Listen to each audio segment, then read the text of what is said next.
Imagina que el viento del Atlántico sopla con un frío desconocido. La madera del barco cruje.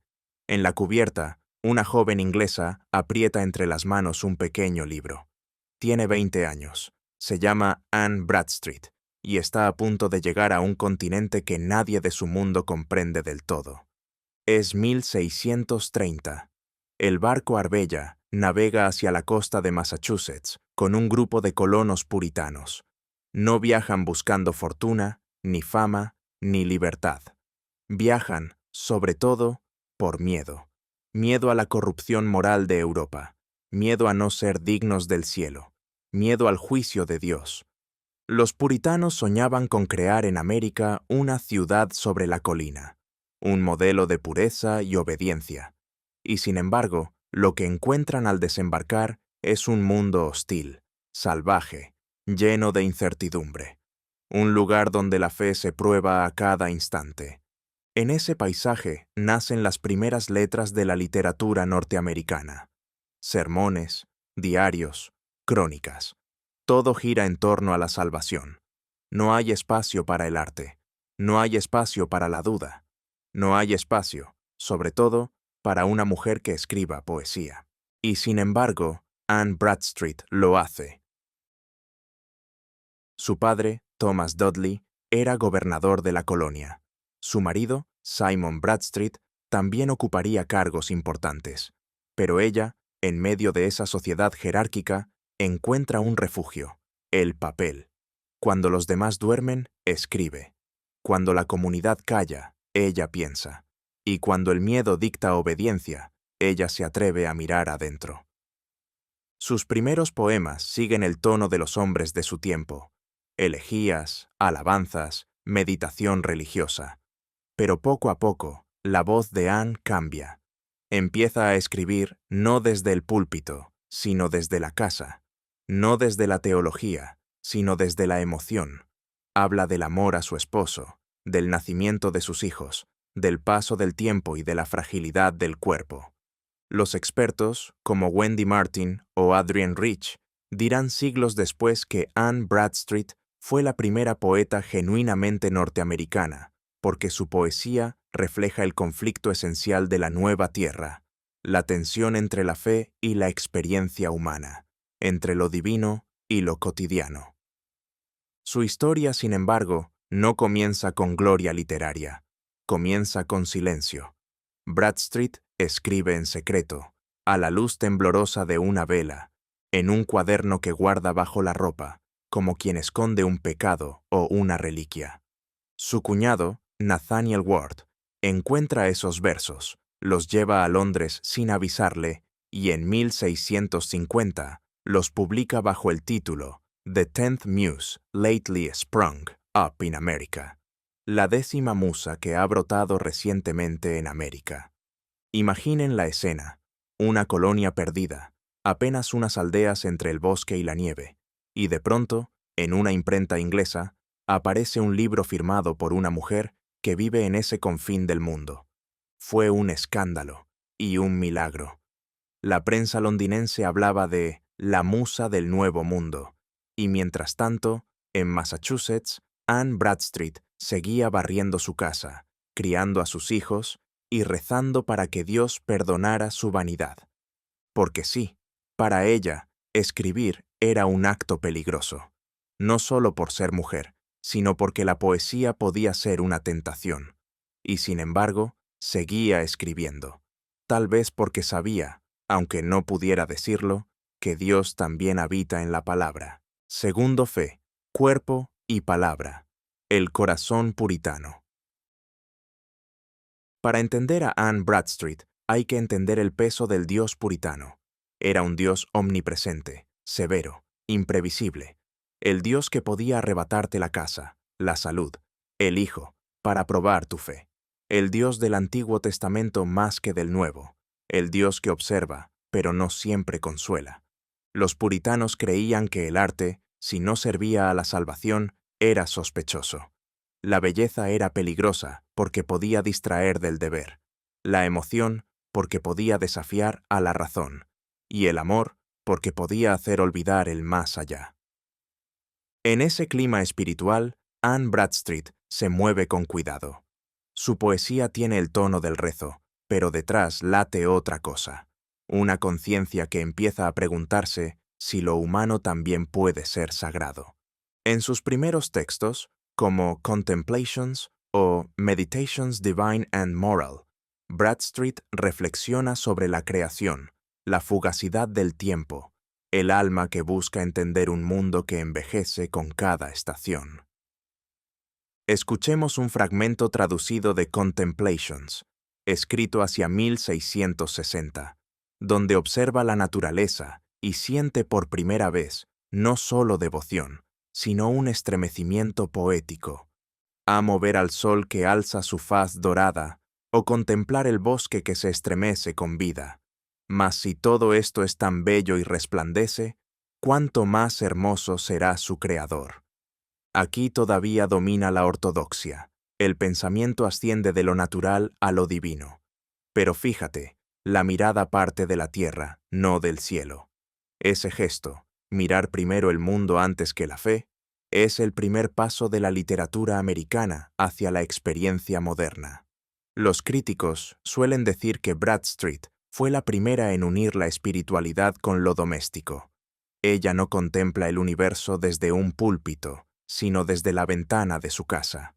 Habla del fuego, del pan, de la maternidad, del miedo a la enfermedad. Y en esos temas, menores, encuentra un tono trascendente. Un ejemplo es su poema A mi querido y amado esposo, uno de los primeros poemas de amor escritos por una mujer en América. Veamos su traducción. Si nunca dos fueron uno, sin duda nosotros lo somos. Si el hombre alguna vez fue amado por su esposa, tú lo eres por mí.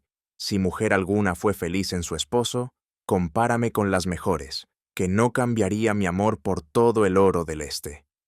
No hay aquí teología ni sermón, solo amor, pero es un amor limpio, devoto, que no renuncia a la pasión. Los expertos como Rosamond Rosenmeyer o David S. Shields señalan que en estos versos, Bradstreet rompe un tabú. Por primera vez, una mujer colonial expresa deseo y ternura sin culpa, y lo hace en un lenguaje elegante, sincero, equilibrado. No implora, no se disculpa, declara. Su poesía es un tejido de opuestos, la llama del sentimiento y el hielo del deber, la fe y la carne, la palabra y el silencio. Por eso, cada poema suyo suena como un susurro contenido, una emoción que tiembla, pero no se atreve a desbordarse.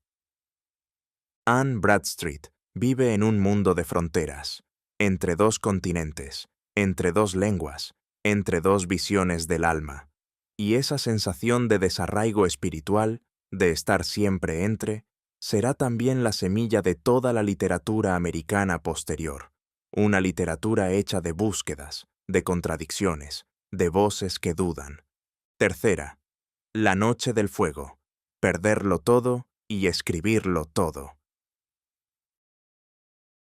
El 10 de julio de 1666, el fuego arrasó la casa de Anne Bradstreet en Andover, Massachusetts. No era la primera vez que veía arder un hogar. Los incendios eran comunes en las colonias.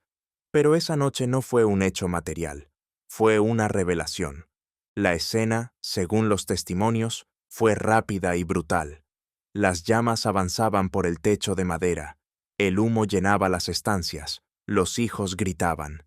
Ella, conmovida, alcanzó a sacar a su familia, y desde fuera vio como todo lo que había sido su vida se consumía en minutos. Al amanecer, cuando el aire aún olía a ceniza y a luto, Bradstreet tomó la pluma y escribió un poema. Upon the burning of our house, July 10th, 1666, sobre la quema de nuestra casa, 10 de julio de 1666. Lo que hace de este poema una joya no es solo la emoción, sino la manera en que logra convertir la tragedia en reflexión espiritual. Escucha su traducción al español. La suya es una voz tranquila, contenida, una voz que se esfuerza por no llorar. Sobre la quema de nuestra casa. versión adaptada al español. Aquella noche, cuando dormía tranquila, un grito me despertó. ¡Fuego! ¡Fuego! Corrí y vi el resplandor devorar mi techo. Bendito sea su nombre, que da y que quita, que me deja sin casa, pero no sin fe. No más miraré ese lugar, decía, no más reposaré en sus paredes queridas. Adiós, cofre mío. Adiós, mesa y silla. Adiós, recuerdos de la vida mía. Mi esperanza no está en ese polvo, sino en una casa más alta, construida por el Eterno, con un precio que nadie puede pagar. A primera vista, el poema parece un ejercicio de resignación religiosa, la aceptación de la voluntad divina. Pero si uno lo lee despacio, nota un temblor, una tristeza que se cuela entre los versículos. Bradstreet no se queja, no maldice, pero enumerar las cosas perdidas, la mesa, la silla, el cofre, es una forma de duelo. Cada objeto nombrado es una memoria. Cada adiós es una lágrima silenciosa. Los críticos como Adrienne Rich y Zach Van Berkovich han señalado que en este poema la voz femenina emerge desde dentro de la ideología puritana para mostrar su límite. Es decir, Bradstreet no se rebela, pero tampoco obedece del todo. Su fe la sostiene, pero su humanidad habla. El poema está estructurado como una plegaria, pero en su ritmo hay un pulso más profundo. El descubrimiento de que escribir puede consolar, de que la palabra puede ser refugio cuando la casa ya no existe. En cierto modo, el incendio marca su transformación, de la poeta que escribe por obediencia a la mujer que escribe por necesidad. A partir de entonces, su poesía se vuelve más íntima, más reflexiva, más libre. Empieza a explorar temas como la enfermedad, la vejez, el paso del tiempo, la muerte, pero sin perder la serenidad. Su voz madura se parece a un fuego controlado. Arde, pero ilumina. Imagina la escena final, el amanecer sobre las ruinas, el humo disipándose. Anne sentada sobre un tronco, pluma en mano, mientras escribe los versos que convertirán el dolor en eternidad. Y ahí, precisamente ahí, podemos decir que nace la literatura norteamericana moderna, cuando alguien, frente a la pérdida, decide escribir en vez de callar. Cuarta, la forma, el tono y la mente detrás de los versos. Anne Bradstreet no tenía una escuela literaria a su alrededor, ni una tradición femenina donde apoyarse. Lo que conocía eran los salmos bíblicos, los poemas metafísicos ingleses y la prosa moral de los puritanos. Con eso, y con una inteligencia brillante, construyó su propio idioma. Su poesía no es todavía la de los grandes poetas románticos o trascendentalistas, pero ya contiene el germen de la voz americana, una mezcla de sencillez y gravedad, de intimidad y búsqueda de sentido. El ritmo de sus versos es regular, casi musical, pero sin artificios. No busca deslumbrar, sino convencer, consolar, compartir. En sus poemas se respira el tono del hogar, el sonido del viento entre los pinos, la calma y el peso de la vida cotidiana. Los críticos han notado que Bradstreet domina un recurso muy sutil, la enumeración emocional. En el poema del incendio, cada objeto nombrado, mesa, silla, cofre, funciona como una campanada de pérdida, pero también como afirmación de vida. Esa atención al detalle concreto, el objeto, el cuerpo, la casa, será una marca distintiva de la poesía estadounidense durante siglos. Emily Dickinson, Marianne Moore, Elizabeth Bishop, todas heredarán ese gesto, buscar lo infinito dentro de lo pequeño. Otro rasgo de Bradstreet es su voz doble. Por un lado, es la mujer devota que acepta la voluntad de Dios. Por otro, es la mente que duda, que observa, que siente. Esa dualidad da a sus poemas una tensión constante, el alma que quiere elevarse y el corazón que la retiene en la tierra.